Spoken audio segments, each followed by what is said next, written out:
There was once a king of Argos named Acrisius. He had a beautiful daughter, Danae, but he was still not pleased. He wanted a son, so he journeyed to Delphi to consult an oracle. Will I ever have a son? No, but your daughter will, and he will indeed kill you. No!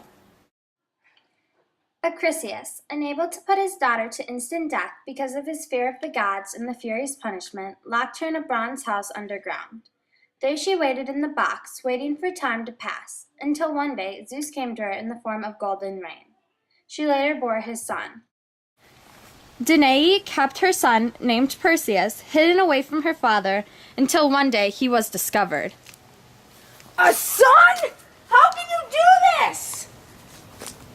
Acrisius, afraid to kill her because of his same fear of the Furies, had a great chest made where Danae and Perseus were placed in and then thrown out to sea.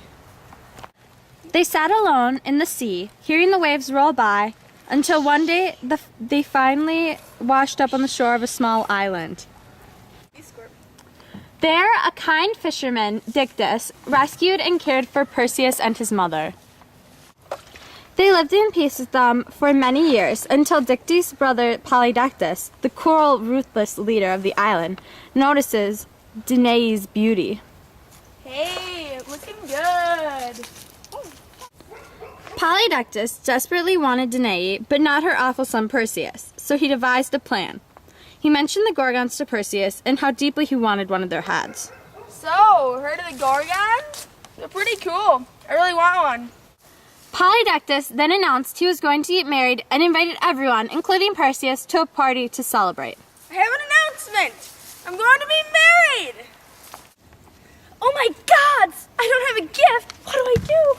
Perseus, not having a gift to give Polydectes, agreed to give him Medusa's head, just as he had planned. Your gift shall be the head of Medusa. Yes! And I, Perseus, shall complete this impossible task.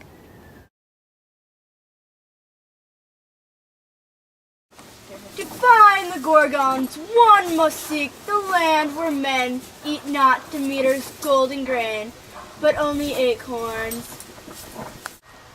When and how Hermes and Athena came to Perseus' aid is unknown. Is it Hermes come to assist me in my aid? It is I, Hermes, the messenger god, come to assist you in killing Medusa the Gorgon. You must be properly equipped to kill the Gorgon. The nymphs of the north will have what you need. Excellent. And where might I find the nymphs of the north? The Gray Women will tell us, but be warned, they will refuse to give you information. You will not get the information that you seek. So, while they are passing the eye back and forth to one another, you are to snatch it and refuse to give it back until they tell you where to find the nymphs of the north. Where is it? Yetta, where are the nymphs of the north? They're to the north and then a little to the east, a little to the left. They're at 178 in the cave next to the McDonald's. Well, thank you.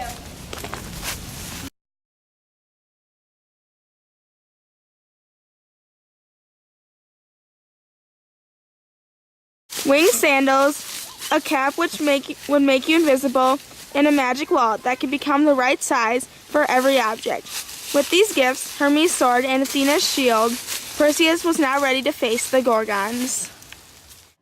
Hermes knew where the Gorgons lived, so he flew himself and Perseus to the terrible sisters' island. Luckily for Perseus, when they arrived, all the Gorgons were asleep. With the shield, he could clearly see the creatures. Both Athena and Hermes were at his side. They told him which one was Medusa, and that was important, because she was the only one that wasn't immortal. Perseus got on his winged sandals and flew above them, only glimpsing at them through the shield. Then, with Athena guiding his hand, he cut Medusa's head right off. He picked it up and dropped it into his wallet.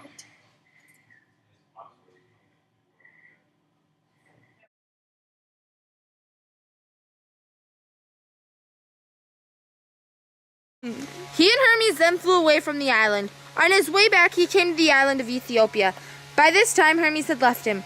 He found here a beautiful girl who had been given up for sacrifice to the sea serpent. Her name was Andromeda. Her mother, Queen Cassiopeia, had gone around saying she was more beautiful than the daughters of Nereus, the sea god. This made the gods angry, but instead of punishing the queen, the punishment fell on Andromeda. A lot of the Ethiopians were being devoured by the horrible serpent, and the oracle told the town that the serpent would only go away if they sacrificed Andromeda. Andromeda's father did not want to do this, but the Ethiopians forced him to give in. But then Perseus came to the rescue. I'll save you! My hero!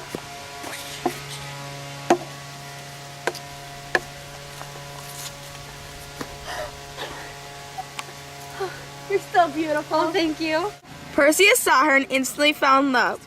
Then he asked her parents for her hand in marriage, which they delightfully agreed to. Mommy, Daddy! Oh, thank the gods you're alive! Oh, Look at this fellow. I'd like to ask your daughter's hand in marriage. of course you can marry her! Oh. With her at his side, he sailed back to his home. He went to the house he had lived in, but found no one.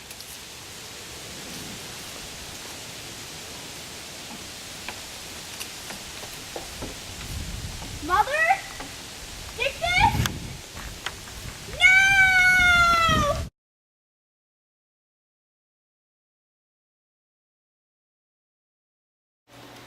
Perseus was also told that the king was having a banquet with a few of his friends.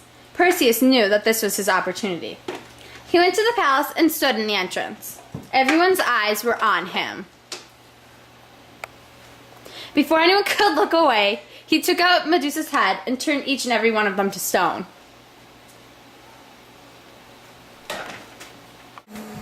When everyone knew that they were safe from Polydecus, Danae and Dictys reunited with Perseus. Perseus made Dictys the new king of the island, but decided that he, his mother, and Andromeda should go back to Greece.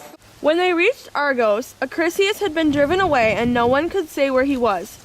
Soon after, Perseus heard that the king of Larissa was holding an athletic contest, and he journeyed there to take part in it. During the discus throwing competition, his discus swerved and flew into the stands. The blow was fatal and he died at once. So Apollo's oracle was right again. With Acrisius dead, their lives had no more trouble.